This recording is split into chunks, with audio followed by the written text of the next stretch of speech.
ఒక సాలు తీసేటటువంటి అవకాశం ఆ భగవంతుడు ఇచ్చిండు. తెలంగాణలో ఇన్ని రోజులు ఏదైతే జరగలేదో అది చేసేటటువంటి అవకాశం ఆ భగవంతుడు మనకిచ్చిండు.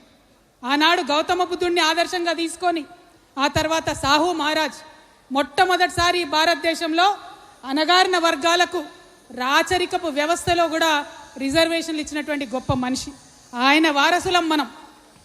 మరి మనం ఎంత గొప్పగా ఆలోచించాలి, మనం ఎంత గొప్పగా మన సమాజాన్ని తీర్చిదిద్దుకోవాలి.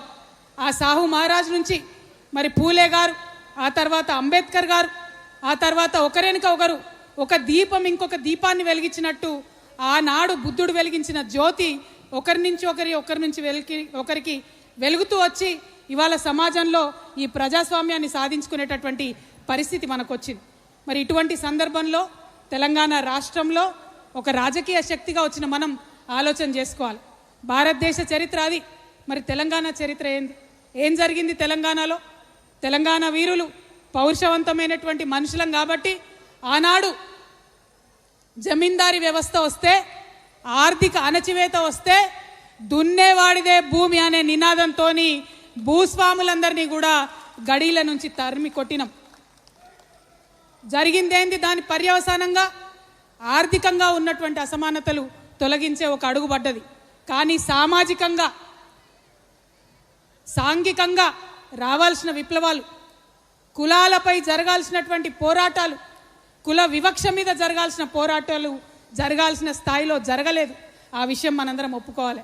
అందుకే ఇవాళ తెలంగాణలో ఇంకా కూడా కుల వివక్ష కొనసాగుతుంది, ఇంకా కూడా సామాజిక అన్యాయం జరుగుతుంది.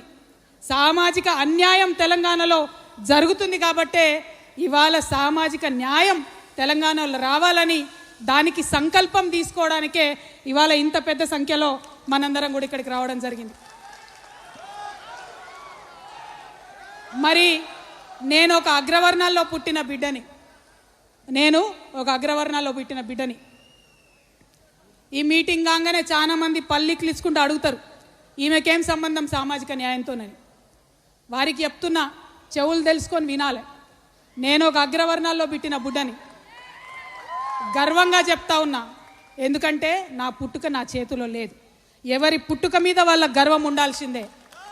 కానీ కానీ కానీ ఎట్లా జీవించాలో, ఎట్లా పనిచేయాలో, ఎవరి కోసం పనిచేయాలో, ఏ విధానంతో పనిచేయాలో అది నా చేతిలో ఉంది, అది నా చేతిలోనే ఉంది. అందుకే ఇవాళ తెలంగాణలో ఉన్న అన్ని అణగారిన వర్గాలతోని, అణచివేయబడ్డ కులాలతోని, ఇప్పటికీ కనీసం ఒక వార్డు మెంబర్ కానటువంటి కులాలతోని, గ్రామ పంచాయతీ ముఖం తెలవని కులాలతోని, అసెంబ్లీ ఎట్లుంటుందో అర్థం కానటువంటి కులాలతోని, వారితోని కలిసి పనిచేసి, వారితోని భుజం తట్టి ఉద్యమం చేసి వారికి సాధికారత తెచ్చేంత వరకు కూడా నా జీవితం అంకితం చేస్తున్నానని ఈ సందర్భంగా నేను తెలియజేస్తున్నా.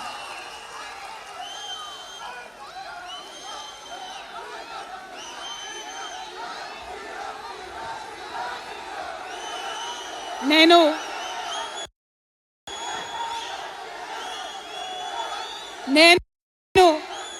ఏ మాట కూడా ఉట్టిగా చెప్పను. నా ఆత్మ ఒప్పుకుంది, నా మనసు ఒప్పుకుంది, నేను ఏ పని కూడా చేయను. దానివల్ల ఎంత పెద్ద లాభం వచ్చినా నేను ఆ పని చేయను. అట్లా చేసేది ఉంటే నేను ఎక్కడుండేదాన్నో మీకు తెలుసు. కానీ అవన్నీ వదులుకొని ఇవాళ ఒంటరిగా నేను బయలుదేరిన మీ అందరి సహకారంతో ఖచ్చితంగా ఈ తెలంగాణలో మంచి మార్పు తీసుకొని రాగలుగుతామనే కాన్ఫిడెన్స్తో ఇవాళ నేను మీ ముందుకు వచ్చి ఇవాళ ఒక్క మాట మనం ఆలోచన చేసుకోవాలి. చాలామంది మా అగ్రవర్ణ మిత్రులకు నేను హృదయపూర్వకంగా చేతులు జోడించి వినమ్రంగా విజ్ఞప్తి చేస్తున్నా. ఏంటిది సామాజిక న్యాయం? ఏంది సామాజిక న్యాయం అంటే ఏంటిది? వెంటనే సామాజిక న్యాయం అనగానే అగ్రవర్ణాలకు వ్యతిరేకం అనుకుంటారు. కాదు. సామాజిక న్యాయం అంటే ఏంటిది? ఒక దగ్గర ఒక 100 రొట్టెలుంటే, ఆకలితో ఉన్నటువంటి 100 మనుషులుంటే, 100 రొట్టెలుండి ఆకలితోనున్న 100 మనుషులుంటే మానవత్వం ఏంటిది? మనిషి ఒక రొట్టె ఇవ్వాలి, అందరు ఆకలి తీర్చాలి. ధర్మం ఏంటిది? మనిషి ఒక్క రొట్టె ఇయ్యాలి, అందరు ఆకలి తీర్చాలి. న్యాయం ఏంటిది? మనిషి ఒక్క రొట్టె ఇయ్యాలి, అందరు ఆకలి తీర్చాలి. చట్టం ఏం చెప్తుంది? వనరులు సమానంగా పంచుకోవాలి, మనిషి ఒక్క రొట్టె ఇయ్యాలి, అందరు ఆకలి తీర్చాలి. కానీ ఏం జరుగుతోంది వాళ్ళ భారతదేశంలో? 100 రొట్టెలు ఉన్నాయి, ఆకలితో నుండే 100 మనుషులు ఉన్నారు. కానీ బలవంతులైనటువంటి 10 మంది మనుషులు 90 రొట్టెలు తింటున్నారు. ఇవాళ బలహీనమైనటువంటి 90 మంది మనుషులు 10 రొట్టెలు పంచుకొని తినే దుస్థితిలో ఉన్నారు ఈరోజు. ఇది న్యాయమా? ఇది ధర్మమా? ఒక్కసారి అగ్రవర్ణాల్లో ఉండేటటువంటి మా మిత్రులందరూ కూడా ఆలోచన చేయాలని వినమ్రంగా చేతులు జోడించి నేను కోరుతా ఉన్నాను. ఎందుకంటే చాలా సందర్భాల్లో న్యాయము, చట్టము, ధర్మము కలగలిసే అంశాలు రావు. కొన్ని సందర్భాల్లోనే చరిత్రలో అటువంటి అంశాలు వస్తాయి. సామాజిక న్యాయం అనేది అటువంటి అంశం. భారత రాజ్యాంగం చెప్తుంది సామాజిక న్యాయం కావాలని, న్యాయం చెప్తుంది సామాజిక న్యాయం కావాలని. ఇప్పటిదాకా మనం మాట్లాడుకున్న ధర్మం చెప్తుంది సామాజిక న్యాయం కావాలని. అందుకే మా అగ్రవర్ణాల్లో ఉండే మిత్రులకు నేను చెప్తా ఉన్నాను, ఆలోచన చేయండి. ఎందుకంటే ఈ భారతదేశంలో ఎప్పుడు పరివర్తన వచ్చినా ప్రజాస్వామ్యవాదులైనటువంటి అగ్రవర్ణ మిత్రులు కలిసి వచ్చి ముందు ఉండి ఆ పరివర్తన తీసుకొచ్చినారు. మనం గౌతమ బుద్ధుడి కన్నా గొప్ప వాళ్ళం కాదు కదా.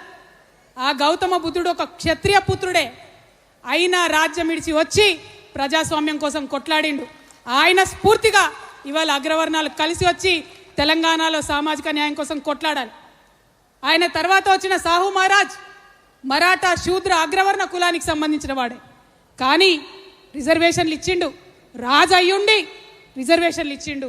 ఆ స్ఫూర్తితో ఇవాళ అగ్రవర్ణ మిత్రులందరూ కూడా తెలంగాణలో సామాజిక న్యాయం కావాలని ముందు వరుసలో ఉండి కొట్లాడాలి. ఆ తర్వాత మండల్ కమిషన్ రిపోర్ట్ వస్తే కాంగ్రెస్ పార్టీ 20 ఏండ్లు బీర్వాలేసి భద్రంగా తాళమేస్తే మరొక క్షత్రియ పుత్రుడు విశ్వనాథ్ ప్రతాప్ సింగ్ వచ్చి విప్లవాత్మకంగా ఆ మండల్ కమిషన్ రిపోర్ట్ని అమలు చేసిండు. వారిని స్ఫూర్తిగా తీసుకొని ఇవాళ అగ్రవర్ణ మిత్రులందరూ తెలంగాణలో సామాజిక న్యాయం కోసం కదలి రావాలి, టీఆర్ఎస్తోని కలిసి రావాలి.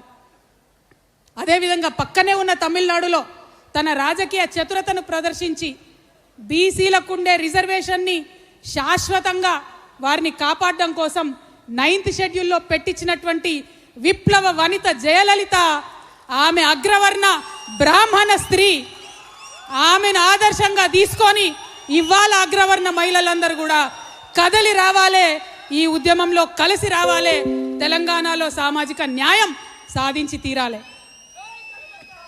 మనందరికీ తెలుసు, ఒకప్పుడు అజ్మల్ కసబ్ అనేటోడు యుద్ధం చేసి మన మీద పార్లమెంట్ మీద దాడి చేసినప్పుడు దేశంలో అందరూ మాట్లాడిరు ఉరిదీయాలే అని. కానీ రాజ్యాంగం ఒప్పుకోలే, న్యాయం ఒప్పుకోలే, సరైన దారిలో పోవాలని చెప్పింది.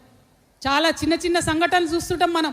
చిన్న చిన్న పిల్లల్ని, 2 సంవత్సరాల పిల్లల్ని అత్యాచారాలు చేసిన వాళ్ళని, ముఖ్యంగా మా ఆడబిడ్డలైతే ఈ దుర్మార్గుని కాల్చి చంపాలి అని అంటారు. కానీ చట్టం ఒప్పుకోదు. ధర్మం ఒక్కొక్కసారి ఒప్పుకోవచ్చు, కానీ చట్టం ఒప్పుకోదు. కానీ నేను ఇవాళ రిక్వెస్ట్ చేసి చెప్తా ఉన్నా, ఈ సామాజిక న్యాయ పోరాటం ఇది ధర్మ పోరాటం. ఇక్కడ న్యాయము, చట్టము, ధర్మము అన్నీ కూడా అణగారిన వర్గాల వైపు ఉన్నాయి. ఈ ధర్మ పోరాటంలో కలిసి రావాలని మా మిత్రులందరినీ కూడా కోరుతా ఉన్నా. చాలామంది అగ్రవర్ణాలు, ఎంతోమంది బీసీ బిడ్డలు, ఎంతోమంది ఎస్సీ బిడ్డలు విదేశాలకు పోతా ఉన్నాం. అమెరికాకు పోతున్నాం, ఇంగ్లాండ్ పోతున్నాం, ఆస్ట్రేలియాకు పోతున్నాం. అక్కడ ఇగో ఈయన నల్లగున్నాడు, ఈయన భారతదేశం వాళ్ళు, వీళ్ళ స్కిన్ బ్రౌన్గా ఉందని మన మీద వివక్ష చూపిస్తే బాధపడుతున్నాం. అది రేసిజం అంటున్నాం.